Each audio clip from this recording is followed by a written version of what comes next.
5253 नुसार कारवाई करावी आणि 420चे गुन्हे दाखल करावे, अतिक्रमण काढावं.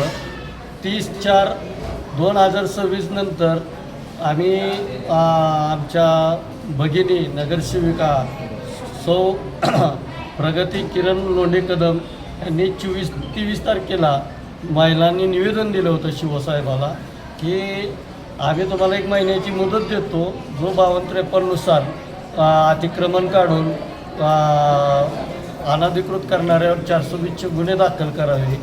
अजून शिवसाहेबांनी पहिल्यांदा 1 महिना आणि ही 1 महिना टाईम पिरियडही देऊन शिवसाहेब एखादा हल्या कसा पाण्यात बसतो तसा पाण्यात बसलेला आहे शिव.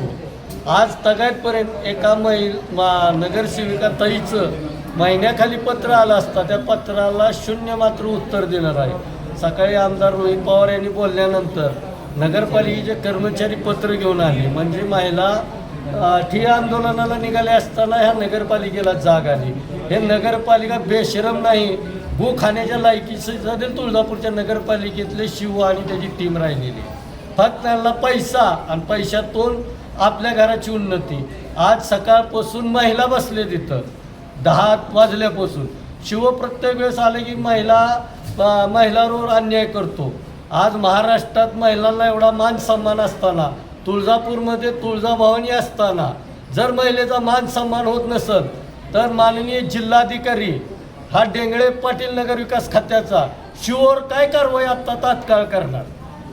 आणि शिववर जर नाही तात्काळ कारवाई केली तर सोमवारी सकाळी 9:30 वाजल्यापासून महिला आणि पुरुषाचं ठिय्या आंदोलन अजून नगरपालिकेत होणार.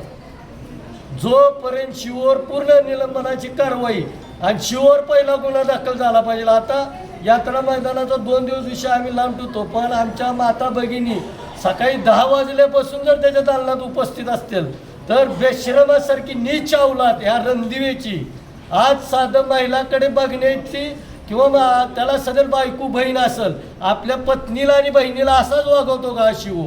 ही माझा सवाल आहे त्या शिवला. आज 10 वाजल्यापासून उपाशी तापाशी बारकी 11 बाळा घेऊन यात्रा मैदाना भाविकासाठी बसलेले आहेत.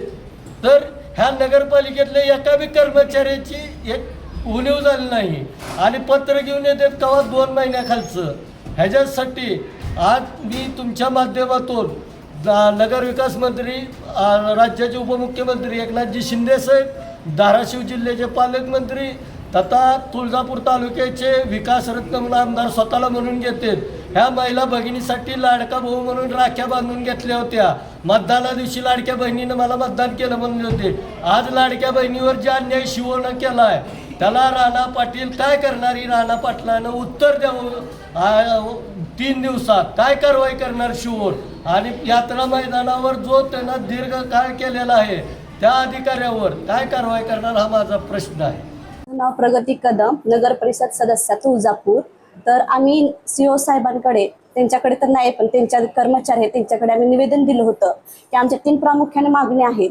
जे यात्रा मैदान आहे ते महाराष्ट्र शासनाच्या ताब्यात घ्यावे, दुसरं म्हणजे अतिक्रमण करावे आणि जे गुन्हेगार आहेत त्याच्या संबंधित ते त्यांच्यावर कारवाई करावी. पण त्यांनी कसलाही प्रतिसाद दिला नाही, कसलीही दखल घेतली नाही. 1 महिन्यापूर्वी आम्ही त्यांना निवेदन दिले होते आणि त्यांना पूर्वसूचनाही दिली ती की आम्ही पुढच्या महिन्यात म्हणजे 25 जून रोजी आज उपोषण करणार आहोत, आंदोलन करणार आहोत. तर आम्ही सगळ्या महिला इथं आंदोलनासाठी आहेत, पण ते कसले गैरहजर आहेत आंदोलन निवेदन देतानाही आणि आंदोलन करतानाही.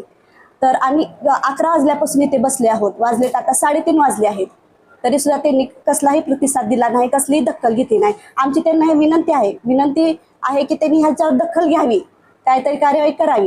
जर त्यांनी दखल घेतली नाही तर आम्ही इथं त्यांच्या कॅबिनमध्ये ओटी ठेवून आणि नारळ ठेवून जाऊ. आणि जर ह्याच्यावर त्यांनी दखल घेतली नाही तर आम्ही ह्याच्या पुढे तिरो आंदोलन करू.